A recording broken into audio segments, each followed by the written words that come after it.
नमस्कार, मी पूजा. गुरुकिल्ली यशाची मध्ये आपल्या सगळ्यांचं स्वागत. आज आपण 10वी नंतरचं करिअर या विषयावर चर्चा करणार आहोत आणि आपल्याला मार्गदर्शन करणार आहेत ज्ञानेश्वर मुटकुळे सर. सर, सगळ्यात आधी कार्यक्रमामध्ये आपलं मनपूर्वक स्वागत. नमस्कार. नमस्कार.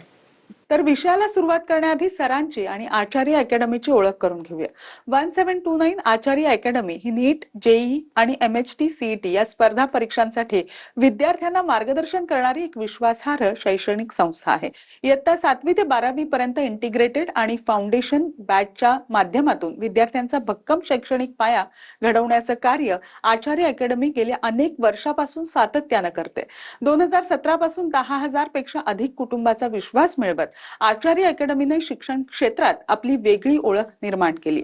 अलीकडील जेईई मेन्स 2026 परीक्षेत 98 पेक्षा अधिक विद्यार्थ्यांनी 90% पेक्षा जास्त गुण मिळवलेत. नीट 2025 मधून 114 मुलांची मेडिकल कॉलेजमध्ये निवड झाली असून शेकडो विद्यार्थ्यांची गव्हर्नमेंट इंजिनिअरिंग मध्ये निवड झाली. विद्यार्थ्यांना दर्जेदार शिक्षण, योग्य दिशा आणि वैयक्तिक मार्गदर्शन मिळावं या उद्देशानं संस्थेची वाटचाल सुरू आहे. श्री ज्ञानेश्वर मुटकुळे सर यांच्याबद्दल सांगायचं झाल्यास, ज्ञानेश्वर मुटकुळे सर यांनी कॉलेज ऑफ इंजिनिअरिंग पुणे येथून अभियांत्रिकी पदवी संपादन केली. COEP मधून पदवी पूर्ण केल्यानंतर सन 2015 मध्ये ते बारामती येथे भारत फोर्स या कंपनीत असिस्टंट मॅनेजर म्हणून कार्यरत होते. मात्र शिक्षण आणि अध्यापनाची आवड असल्यामुळे त्यांनी आपल्या परिसरातील विद्यार्थ्यांना मार्गदर्शन करण्यास सगळ्यात आधी सुरुवात केली आणि त्यातूनच आचार्य अकॅडमीची पायाभरणी झाली. या प्रवासात त्यांना संचालक प्रवीण ढवळे सर, संचालक श्री कमलाकर टेवकडे सर तसंच अनेक कॉम्पिटिशन्स डॉक्टर आणि शिक्षण क्षेत्रातील तज्ञ सहकाऱ्यांची मोलाची साथ लाभलेली आहे. तसंच पुणे शाखेचे प्रमुख माजी इस्रो शास्त्रज्ञ प्रतीक पाटील सर हे शिक्षक आणि व्यवस्थापक म्हणून कार्यरत असून शैक्षणिक गुणवत्ता आणि व्यवस्थापन यांचा उत्कृष्ट समन्वय साधत आहेत. विद्यार्थ्यांना केवळ निकालापुरतं न घडवता विद्यार्थी हा चांगला नागरिक घडवणं हेच 1729 आचार्य अकॅडमीचं खरं ध्येय. जास्त वेळ न घालवता लगेचच आपण आपल्या आजच्या विषयाला सुरुवात करूया. खूप मोठं ध्येय आहे सर आणि खरं तर आता 10वीची परीक्षा संपत आलेली आहे.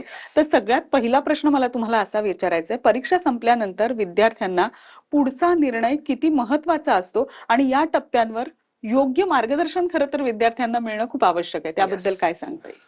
सर्वप्रथम TV9 चे आभार की त्यांनी इथे आमंत्रित केलेलं आहे 10वी नंतरच्या गायडन्स साठीच्या प्रोग्रामला.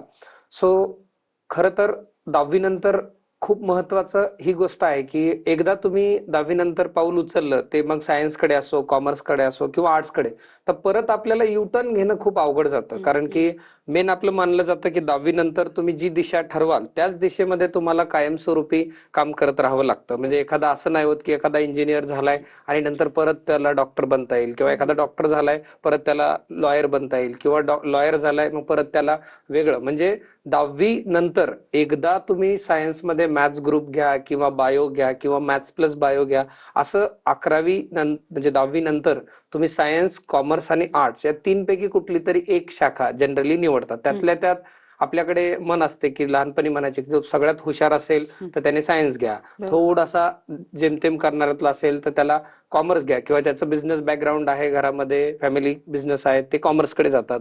आणि मग आता दोन्हीकडे त्याला चान्स नाही मिळत, मग त्या बिचाऱ्याने आपण आर्टला जा, म्हणजे जेणेकरून पुढे त्याचं काय भविष्य आहे काय नाही माहित नाही. 10वीतून 11वीत जाताना परत युटर्न नाहीये आणि तो युटर्न फार दुरून आहे. म्हणून तुम्ही आतापासूनच विचार करणं गरजेचं आहे की बाबा आपण कशात करिअर केलं पाहिजे. त्यासाठी जे काही तज्ञ लोक असतात, करिअर गायडन्स वाले, किंवा एखादी सायकोमेट्रिक टेस्ट असते, तो अशा व्यक्तींच्या संपर्कात राहून, किंवा आपल्या घरामध्ये कोणी नातेवाईक असतील की जे कुठेतरी चांगल्या पदावर कार्यरत असतील, त्यापैकी तुम्ही किमान 3 लोकांचं गायडन्स घेतल्यानंतर ठरवावं. कारण बऱ्याचदा असं होतं की एखादा वयस्कर व्यक्ती असतो ज्याचं 60 वय असतं आणि त्याने काहीतरी केलेलं असतं त्याच्या 10वी नंतर, आणि तो एका बायस्ड ओपिनियनचा असतो कारण तो त्या क्षेत्राबद्दल माहिती असते. किमान 3 वेगवेगळ्या क्षेत्रातील तज्ञ लोकांचं मार्गदर्शन घेतल्यानंतरच, आणि त्याचबरोबर आपली फॅमिली काय करते हे बघूनच पुढचं पाऊल उचलणं गरजेचं आहे असं मला वाटतं. नक्कीच. जसं तुम्ही म्हणताय की 10वी नंतर योग्य मार्गदर्शन मिळवणं आणि योग्य फील्ड निवडणं खूप आवश्यक असतं, तर मला असं म्हणायचंय की एखाद्या विद्यार्थ्याला इंजिनिअरिंग आणि मेडिकल क्षेत्रात करिअर करायचं असेल तर 11वी हा खरं तर बेस मानला जातो. त्यानंतर 12वीची पुन्हा एकदा बोर्डाची परीक्षा तुमच्या समोर येऊन ठेपलेली असते. 11वी मध्येच मुख्य मार्गदर्शन जे असतं ते काय आवश्यक असतं?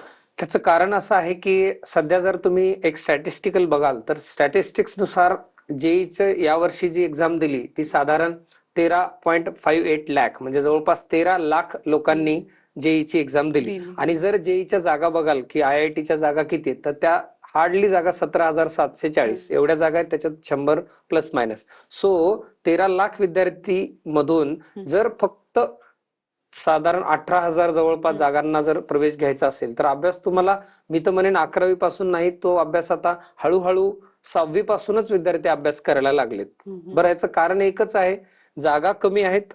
हे सगळ्या गोष्टी मागणी आणि पुरवठा म्हणजे जसं आपण म्हणतो की सप्लाय आणि डिमांड. जसं आता आपण बघतोय की जे काही दिवसापूर्वी ऑइलच्या प्राइस होत्या क्रूड ऑइलच्या आणि त्या आताच्या युद्धजन्य परिस्थितीमुळं त्यामध्ये जी काही तफावत झालेली आहे.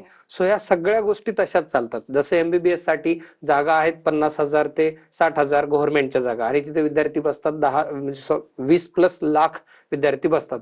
त्यामुळं 11वी पासून नव्हे तर ज्यांचे भाऊ बहीण 6वी 7वी पासून असतील, 5वी पासून, मला असं वाटतं त्यांनी आतापासूनच अभ्यास करावा. तुम्ही म्हणाल आमच्या काळात तर आम्ही असं केलं नाही तरी आम्ही यशस्वी आहोत, पण तुमचा काळ पण वेगळा होता. 2021ला 6 लाख लोकांनी जेईची एक्झाम दिली. तो आज आकडा ह्या मागच्या 4-5 वर्षात 13 लाखावर गेलेला आहे. त्यामुळं मागणी खूप जास्त आहे आणि सप्लाय फार कमी आहे. म्हणून ही खरं तर जशी ऑइलची भाववाढ आहे तशी ही जास्त डिमांडिंग आहे. तुम्ही 11वी पासून नव्हे अगोदरपासूनच अभ्यास करायला पाहिजे, डे 1 पासून. बरोबर. आता जसं तुम्ही म्हणालात की 11वी पासून नाही, अगदी 6वी 7वी पासूनच तुमचा बेस तयार होणं आवश्यक आहे. बऱ्याचदा पालकांना असा प्रश्न पडतो ना सर की 10वी मध्ये तुमचं बोर्ड कुठलं आहे आणि मग त्याच्यावर तुम्ही जेई नीटची परीक्षा ठरवू शकता.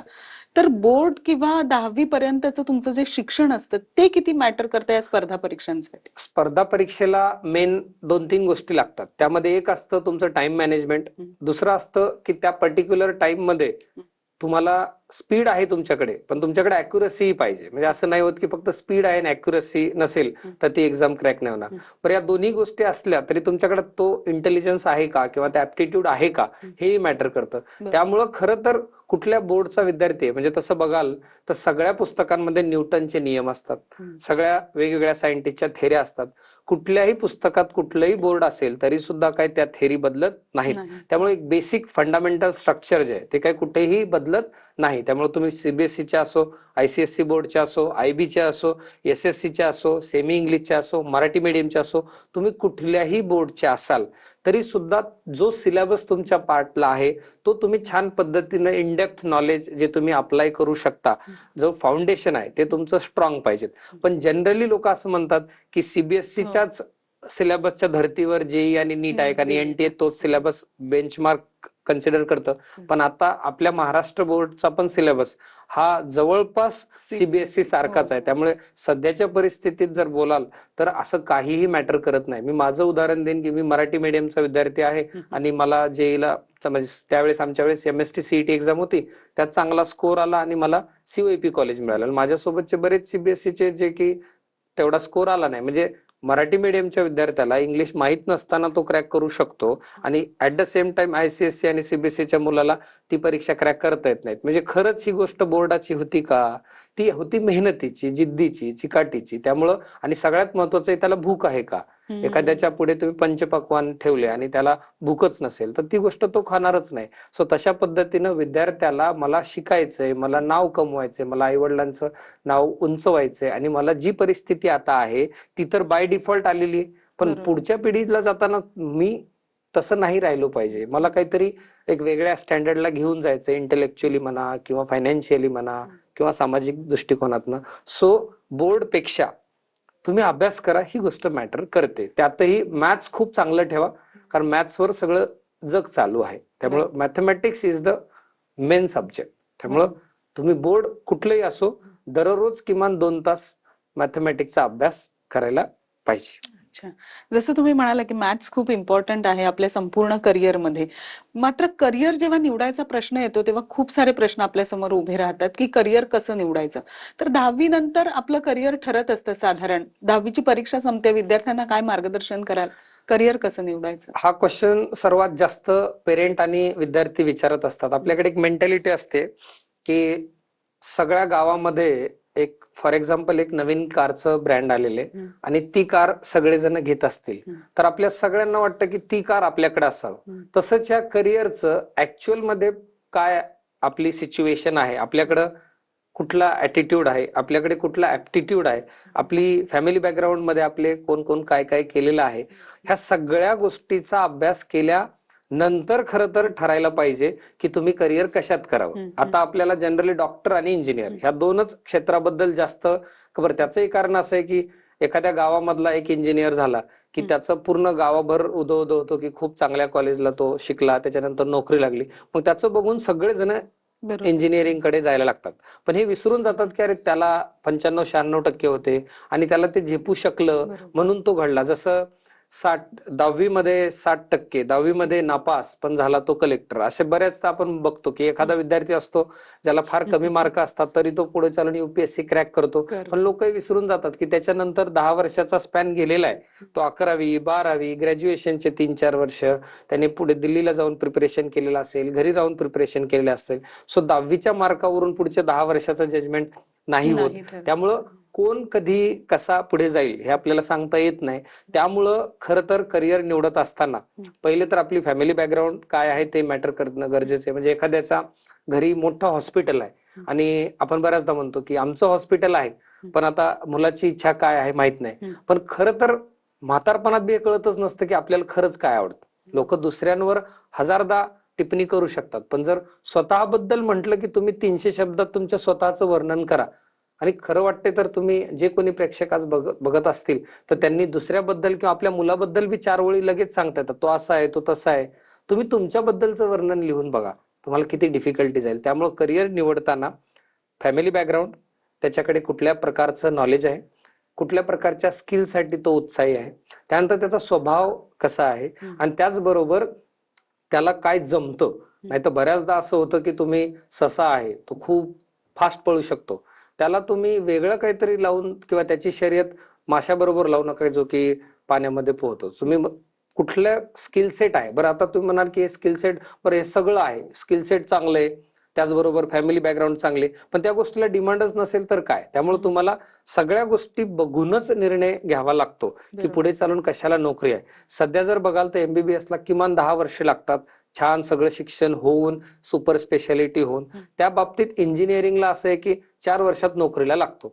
सो बऱ्यापैकी आता माझे जे विद्यार्थी 2021 ला पास आउट झालेले पहिल्या बॅचचे, सो त्या विद्यार्थ्यांना आता वेगवेगळ्या ठिकाणी जॉब मिळायला लागलेत. सो त्यांच्या आईवडिलांना किंवा त्यांना भेटून जो त्यांना आनंद मिळालाय की MBBS वाला अजून शिकतोय आणि त्याचमध्ये एकाला गुगलमध्ये इंटर्नशिप मिळाली. आमचा एक वेद पाटील नावाचा विद्यार्थी आहे, त्यानंतर भक्ती सांगवीकर नावाची एक स्टुडंट आहे जिला बँक ऑफ न्यूयॉर्क मध्ये चांगलं 30+ पॅकेज मिळाले.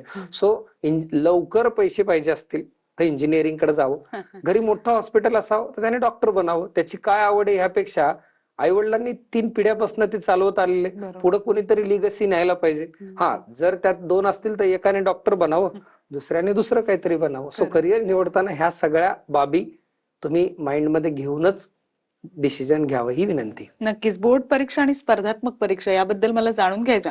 तर बोर्ड परीक्षा जेव्हा आपण देत असतो तर त्याचबरोबर आपल्याला जेव्हा या स्पर्धा परीक्षांची तयारी करायची असते, दोन्ही एकत्र करताना मुलांना थोडंसं हे सगळं कठीण जातं. मग अशा वेळेला जे हे करिअर गायडन्स जे अकॅडमी असतात या त्यांना कशा पद्धतीने मार्गदर्शन करतात किंवा कशा पद्धतीने पालकांनी येऊन त्यांच्याशी संवाद साधणं आवश्यक आहे? ऍक्च्युअल मध्ये काय होतं की तुम्ही दोन्ही परीक्षांचं स्वरूप लक्षात घेतलं तर तुम्हाला मग त्याबद्दल डिटेल कळेल. बोर्ड काय डिमांड करतं की तुमची लिखाण किती छान आहे. एखाद्या पर्टिक्युलर क्वेश्चनला तुम्ही एका वाक्यात उत्तरे द्या असेल तर ते एका वाक्यात असतील किंवा ती जास्त 4 लाईन्स असेल किंवा जास्त असं दीर्घकालीन उत्तर असेल तर तुम्हाला लिहिण्याची प्रॅक्टिस करायला शिकवतं बोर्ड.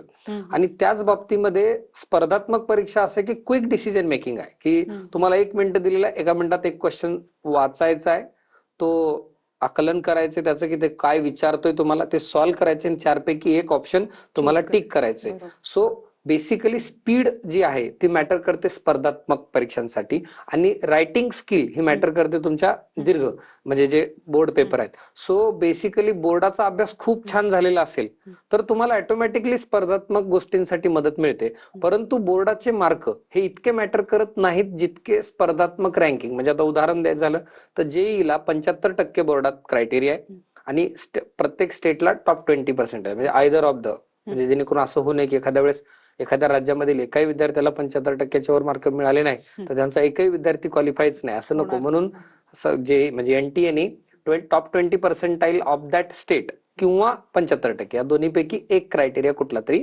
पकडतात. सो बोर्ड छान झालेला असेल तर ऑटोमॅटिक तुम्हाला जे काही एका म्हणजे एमसीक्यू काइंड ऑफ असतं, म्हणजे मल्टिपल चॉईस क्वेश्चन, सो त्याची तयारी ऑटोमॅटिकच चांगली होते. त्यामुळं बोर्ड आणि स्पर्धा हे खूप वेगळं आहे असं नाहीये. बोर्ड आणि स्पर्धा परीक्षा ह्या दोन्ही एकच आहेत, सिलेबस एकच आहे, फक्त लिहिणं जास्त बोर्डात आणि टिक करणं किंवा चारपैकी एक ऑप्शन निवडणं किंवा न्यूमरिकल बेस्ड हे म्हणजे स्पर्धा परीक्षा. त्यामुळे दोन्हींचा समन्वय हा खरं पाहिलं तर असतोच. फक्त आता असं झालं की लिहायची प्रॅक्टिसच नाही राहिली मुलांना, त्यामुळे बोर्ड बद्दल भाऊ केला गेला की बोर्डात लय अवघड असतं, कारण तुम्हाला लिहायची प्रॅक्टिस पाहिजे ना. कारण आता सगळेजण मोबाईलवरच अभ्यास करतात, त्यामुळं लिहितात बी मोबाईलवरच, चॅटिंगच्या माध्यमातून, आणि ते पेन आणि पेपर त्यांचं चालतच नाही, त्याच्यामुळं ही अडचण आहे. त्यामुळं दोन्ही एकच आहे, फक्त पॅटर्न वेगळा आहे. तो पॅटर्न समजून घेतला की झालं काम. नक्कीच. त्याचप्रमाणे जसं तुम्ही सुरुवातीला म्हणालात की 7वी ते 12वी पर्यंतच आपल्याला या सगळ्या परीक्षांची तयारी करावी लागते. मात्र या सगळ्यांची परीक्षांची तयारी जेव्हा करायची असते तेव्हा तुमची जी अकॅडमी आहे 1729 आचार्य अकॅडमी, ही विद्यार्थ्यांना कशा पद्धतीने मार्गदर्शन करते, किंवा तुमच्याशी संवाद साधायचा असेल, संपर्क करायचा असेल तर कसा केला पाहिजे? तुम्ही जो वेबसाईटवर नंबर आहे किंवा आता जो खालील दिलेला नंबर आहे त्यावर तुम्ही कॉल करून पुढील इन्क्वायरी करू शकता. पण बेसिकली प्रत्येक संस्था ही आपापल्या स्वतःच्या संस्थेचा रिझल्ट चांगला करण्यासाठी काम करतच असते. सो आमचं वैशिष्ट्य असं आहे की आमच्याकडे लिमिटेड सीट्स असतात, त्यामुळं घेतानाच विद्यार्थी चांगल्या पद्धतीने पारखून घेतला जातो, जेणेकरून आपल्याला पुढे त्याला तसा सेप द्यायला मदत होईल. जसं की यावर्षी आम्हाला 300 विद्यार्थी होते जेईला, त्यातले मला 127 हे क्वालिफाईड फॉर द ऍडव्हान्स झालेले आहेत, जे की कुठल्याही शहराचा आणि तालुका प्लेसचा तो हायेस्ट रेकॉर्ड आहे, बारामतीमध्ये तो मिळाला.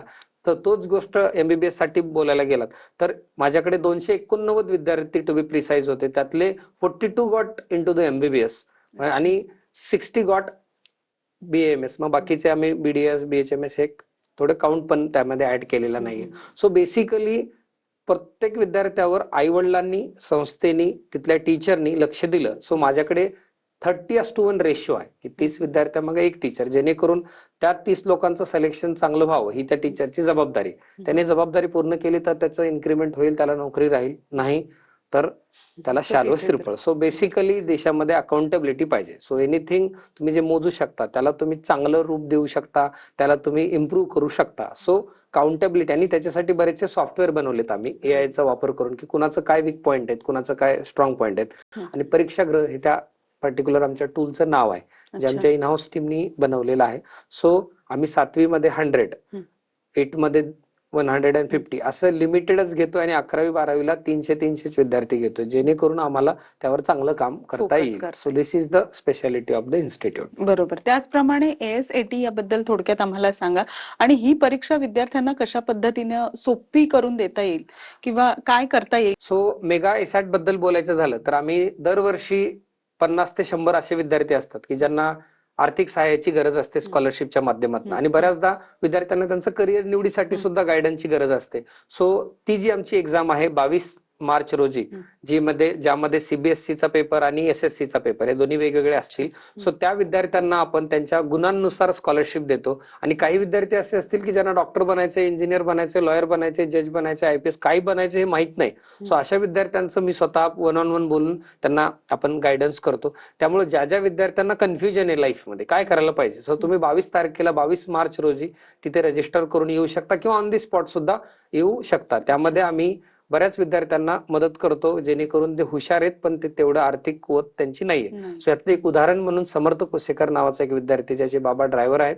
सो त्याला आम्ही कम्प्लिटली शिक्षणामध्ये फी मध्ये वेअर केला, आणि आता यावर्षी त्याचा रिझल्ट 99.75% आलेला आहे. सो एका निऱ्या गावातला, छोट्या गावातील विद्यार्थी आहे जो इथपर्यंत गेला. म्हणजे बऱ्याचदा लोक म्हणतात ना की आयसीएससी बोर्ड, सीबीएसई बोर्ड, तो तर स्टेट बोर्डचा आहे, त्याच्यात सेमी इंग्लिशचा आहे. त्याच्यातही 2 स्टुडंट असे आहेत की ज्या अशाच परिस्थितीत मागच्या वर्षी त्यांना एक प्राजक्ता टेंगळे नावाची स्टुडंट आहे, जी अत्यंत एका खेडेगावात असून आयआयटी बॉम्बेला मिळाला, आणि सृष्टी शिंदे जिला आयआयटी मद्रास मिळाला, आणि त्या पण स्टेट बोर्डच्याच. त्यामुळं मला असं वाटतं बोर्ड. इच्छा तेथे मार्ग. बरोबर. तुम्ही काहीही बाकी मॅटर करत नाही. सो मेगा एसॅटला तुम्ही रजिस्टर करून तुमची कल चाचणी पण करून घेऊ शकता, त्याचबरोबर पुढचं मार्गदर्शन पण तुम्ही घेऊ शकता. नक्कीच. जसं तुम्ही म्हणालात की बोर्ड मॅटर करत नाही, मात्र 10वी झाल्यानंतर जेव्हा आपण 11वीत प्रवेश घेतो त्याबरोबर जेव्हा आपण त्याचं करिअर निवडतो 11वी मध्ये, तर त्यावेळेला असं होतं बऱ्याचदा विद्यार्थी फर्म असतात की आम्हाला हे करायचंय, मात्र पालक कन्फ्यूज असतात. तर पालकांना कशा प्रकारे तुम्ही मार्गदर्शन करत असता?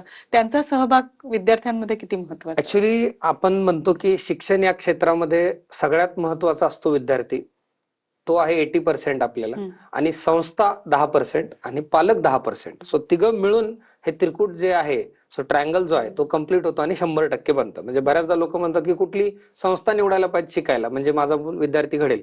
मी तर म्हणतो कुठल्याही संस्थेत विद्यार्थी घडेल, विद्यार्थी चांगला पाहिजे. सो आता पालकांचा रोल कसा मॅटर करतो? बऱ्याचदा पालक लोकांनाच वाटत असतं की फलांजीचा मुलगा डॉक्टर झालाय, माझा बी डॉक्टर झाला पाहिजे, त्याचा मुलगा असा झालाय.